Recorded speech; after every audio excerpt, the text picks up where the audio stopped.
Hello എല്ലാവർക്കും നമ്മുടെ പുതിയൊരു വീഡിയോയിലേക്ക് സ്വാഗതം. അപ്പം ഇന്ന് നമ്മുടെ വൈദുവിൻ്റെ ബർത്ത്ഡേ ആണ് കേട്ടോ. അപ്പം വൈശുവിൻ്റെയും വൈശികയുടെയും ബർത്ത്ഡേ കഴിഞ്ഞു. അപ്പോൾ വൈദുവിൻ്റെ ബർത്ത്ഡേ ആണ് ഇനി ലാസ്റ്റ് ഉള്ളത് കേട്ടോ. അപ്പോൾ എൻ്റെ വീട്ടിൽ വെച്ചിട്ടായിരുന്നു കേട്ടോ ബർത്ത്ഡേ ആഘോഷിച്ചത്. അപ്പോൾ ഞങ്ങളെല്ലാവരും തലേന്ന് തന്നെ പോയിട്ടുണ്ടായിരുന്നു. അപ്പോൾ ഞാൻ രാവിലെ എഴുന്നേൽക്കുമ്പോൾ തന്നെ വീഡിയോ എടുക്കണമെന്നായിരുന്നു കേട്ടോ വിചാരിച്ചത്. പക്ഷേ നമ്മുടെ വീട്ടിലാകുമ്പോൾ സ്വാഭാവികമായിട്ടും നമ്മൾ ലേറ്റായിട്ടാണല്ലോ എഴുന്നേൽക്കാറ്. അപ്പോൾ അതുകൊണ്ട് ഞാൻ കുറേ ലേറ്റായിട്ടാണ് എഴുന്നേറ്റത്. പിന്നെ ഇവരെയൊക്കെ കുളിപ്പിച്ച് റെഡിയാക്കുന്ന അത്രയും സമയം നമുക്ക് എടുത്തുള്ളൂ. അപ്പോഴത്തേക്ക് ഫുഡ് റെഡിയായി. ഉച്ചക്കലത്തേക്കുള്ള ഊണാണ്. അപ്പോൾ ബർത്ത്ഡേക്കാരിക്ക് നല്ല പരിപ്പും പപ്പടമൊക്കെ വെച്ചിട്ട് നല്ല അടിപൊളി ഊണ് കൊടുത്തു. അപ്പോൾ ഞങ്ങളെല്ലാവരും ഫുഡ് കഴിച്ചു. അപ്പോൾ ഫുഡൊക്കെ കഴിച്ചിട്ട് നമ്മൾ കേക്ക് വാങ്ങിക്കാൻ വേണ്ടി പോവാണ് കേട്ടോ. അപ്പോൾ ഏട്ടൻ വന്നണക്കെയാണ് കേക്ക് മേടിക്കാൻ വേണ്ടി പോയത്. നമ്മുടെ വീടിൻ്റെ അടുത്ത് തന്നെയാണ് കേട്ടോ നമ്മൾ ഓർഡർ ചെയ്തിട്ടുണ്ടായിരുന്നത്. അപ്പോൾ അതേ അങ്ങോട്ട് പോകുന്ന വഴിയാണ്. മഴയായതുകൊണ്ട് അവിടെയൊക്കെ നല്ല വെള്ളവും കുണ്ടും കുഴിയൊക്കെ ആയിരുന്നു. അപ്പം ഞങ്ങളെല്ലാവരും കൂടി കാറിനകത്താണ് കേട്ടോ പോകുന്നത്. അപ്പം ഒരു കുഞ്ഞൊരു കേക്ക് മേടിക്കാൻ വേണ്ടിയാണ് ഇത്രയും ആളുകളും കൂടി പോകുന്നത്. വൈകുന്നേരം ആയപ്പോഴത്തേക്കും നമ്മൾ കേക്ക് മുറിക്കാമെന്ന് വിചാരിച്ചിട്ട് അങ്ങനെ എല്ലാ ഡെക്കറേഷനൊക്കെ നടത്തുകയാണ് കേട്ടോ. അപ്പോൾ കുറച്ച് കർട്ടനൊക്കെ ഇങ്ങനെ ബാക്ക്ഗ്രൗണ്ടിലൊക്കെ കെട്ടി കുറേ ബലൂണൊക്കെ വെച്ച് നല്ല അടിപൊളിയായിട്ട് അലങ്കരിച്ചു. അപ്പം കുഞ്ഞുങ്ങളുടെ ഒരു ആഗ്രഹമല്ലേ, അപ്പം അവർക്ക് വേണ്ടിയിട്ട് നമ്മളാൽ കഴിയുന്നത് പോലെ നമ്മളെല്ലാം ചെയ്യണമെന്നാണല്ലോ. അപ്പം വൈശുവിനും വൈശിക്കും ഇതുപോലെ വലിയ സെലിബ്രേഷനൊന്നുമില്ല, കുഞ്ഞു സെലിബ്രേഷനായിരുന്നു. അപ്പോൾ വൈദുവിനും അതുപോലെ തന്നെ ഒരു കുഞ്ഞു സെലിബ്രേഷനാണ്. അപ്പോൾ നമുക്ക് അപ്രതീക്ഷിതമായിട്ട് കുറച്ച് ഗസ്റ്റും കൂടെ ഉണ്ടായിരുന്നു കേട്ടോ. അപ്പോൾ കുഞ്ഞായും അമ്മമ്മയും ബിച്ചും ഒക്കെ വന്നിട്ടുണ്ടായിരുന്നു. പിന്നെ ഷിന്നു ഇവിടെ ഉണ്ട് കേട്ടോ. അവൾ രാവിലെ തൊട്ട് ഇവിടെ തന്നെ ഉണ്ട്. അപ്പോൾ ഡെക്കറേഷനും കാര്യങ്ങളൊക്കെ അവളും കൂടി നിന്നിട്ടാണ് കേട്ടോ എല്ലാം ചെയ്തത്.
ചുരുക്കി പറഞ്ഞ ആരുടെ പിറന്നാളാ ഇന്ന്?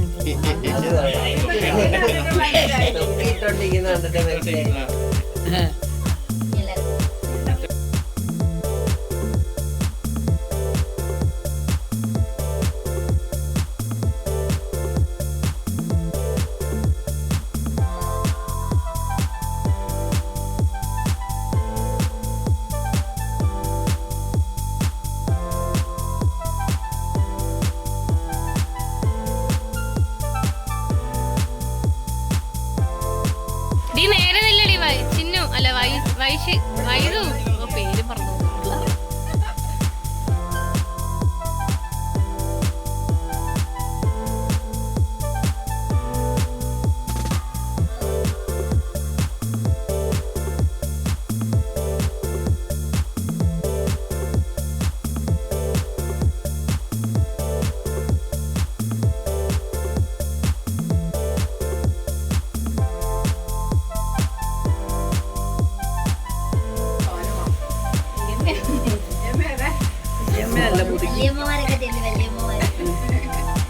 വല്യമ്മമാര് കഴിഞ്ഞിട്ട് മുത്തശ്ശിമാർക്കും അവസരമുണ്ട്. അപ്പം നമ്മുടെ വൈശു ഗിഫ്റ്റ് കൊടുക്കുകയാണ് കേട്ടോ. അപ്പോൾ വൈശുക്ക് ഇട്ടിരിക്കുന്ന പോലെ തന്നെ ഒരു ഉടുപ്പാണ്.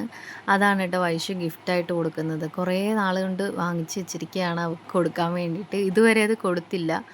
അപ്പോൾ വൈശികയുടെ അടുത്ത് ഗിഫ്റ്റ് കൊടുക്കാൻ പറഞ്ഞപ്പോൾ അവൾക്ക് വയ്യാന്ന് പറഞ്ഞു കേട്ടോ. അവൾ അന്നേരം ഇച്ചിരി മൂശാട്ടായിട്ട് നിൽക്കായിരുന്നു. അപ്പോൾ പിന്നെ അത് ഞാൻ പറഞ്ഞത് ദേവുവിനെ കൊണ്ട് തന്നെ അങ്ങ് കൊടുപ്പിച്ചു. അങ്ങനെ വൈദുവിനും ഗിഫ്റ്റൊക്കെ കിട്ടി. അവൾക്ക് ഭയങ്കര ഇഷ്ടമാണ് കേട്ടോ ഇങ്ങനെ കുറേ ഗിഫ്റ്റൊക്കെ വാങ്ങിക്കുന്നത്. അപ്പോൾ അതുകൊണ്ടാണ് ഞങ്ങൾ ഗിഫ്റ്റിൽ പൊതിഞ്ഞിട്ടൊക്കെ കൊടുത്തത്. അങ്ങനെ ശരിക്കും അല്ലാണ്ടാണ് കൊണ്ടുവന്നത്. പിന്നെ എനിക്കൊരാഗ്രഹം അങ്ങനെ കൊടുക്കണമെന്ന്. അപ്പോൾ അങ്ങനെ പെട്ടെന്ന് ഏട്ടനെ കൊണ്ട് പേപ്പറൊക്കെ വാങ്ങിച്ച് അങ്ങനെയാണ് കേട്ടോ പൊതിഞ്ഞൊക്കെ കൊടുത്തത്. അത് കഴിഞ്ഞിട്ട് ഞാനും ഏട്ടനും വൈശികയും കൂടിയിട്ട് ഒരു വഴിക്ക് വന്നിരിക്കുകയാണ് കേട്ടോ. അപ്പോൾ ഏട്ടൻ്റെ കുഞ്ഞമ്മയുടെ വീട് ഇവിടെ അടുത്താണ്. അപ്പോൾ അവിടെ ഒന്ന് പോകാമെന്ന് വിചാരിച്ചു.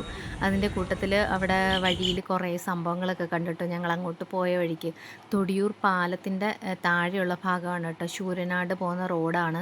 അപ്പോൾ അവിടെ അതിന് മുന്നേ ഒരു റോഡുണ്ട്. അത് പക്ഷേ ഫുള്ള് വെള്ളം നിറഞ്ഞ് കിടക്കുകയാണ് കേട്ടോ. നമുക്ക് അങ്ങോട്ടൊന്നും പോകാനേ പറ്റില്ല. പിന്നെ ഞങ്ങൾ ഇപ്പുറത്തുള്ള വഴിയിൽ കൂടെ പോയി. അങ്ങനെ അവിടേക്ക് പോയി ഒന്ന് ചുറ്റിയടിച്ചിട്ട് വന്നപ്പോഴത്തേക്ക് വേണ്ട വൈദ്യയുടെ ഡ്രസ്സൊക്കെ മാറി 3 പേരും ഒരേപോലുള്ള ഡ്രസ്സൊക്കെ ഇട്ടുകൊണ്ട് നിൽക്കുന്ന കേട്ടോ. അങ്ങനെ ഞാൻ പിന്നെ ഇവിടെ വന്നിട്ട് പിന്നെ കുറേ ഫോട്ടോ ഒക്കെ എടുത്തു, വീഡിയോ ഒക്കെ എടുത്തു. അങ്ങനെ അവസാനം എല്ലാവരും കൂടി കട്ടിലേക്ക് കയറി കിടന്നു കേട്ടോ. അപ്പോൾ വൈശിക ഇതിൻ്റെ ഇടയ്ക്ക് ഒന്ന് ഉറങ്ങിയിട്ടുണ്ടായിരുന്നു. അപ്പോൾ അവൾ ജസ്റ്റ് ഒന്ന് കണ്ണ് തുറന്നപ്പോൾ 2 പേരും കൂടി കയറിയതാണ് കേട്ടോ. അവളെ ഡിസ്റ്റർബ് ചെയ്തിട്ട് അവളെ ഉണർത്താൻ വേണ്ടിയിട്ട് എങ്ങനെയും കുത്തി ഉണർത്തണമല്ലോ. അപ്പോൾ ഞാൻ പറഞ്ഞു വാവ ഉറങ്ങിക്കോട്ടെ എന്ന് പറഞ്ഞപ്പോൾ 2 പേരും കൂടി ഉറക്കുകയാണ് കേട്ടോ. അങ്ങനെ കുറേ നേരം ഇങ്ങനെ കിടന്നു, ഉറങ്ങിയതൊന്നുമില്ല. പിന്നെ അങ്ങ് എഴുന്നേറ്റു.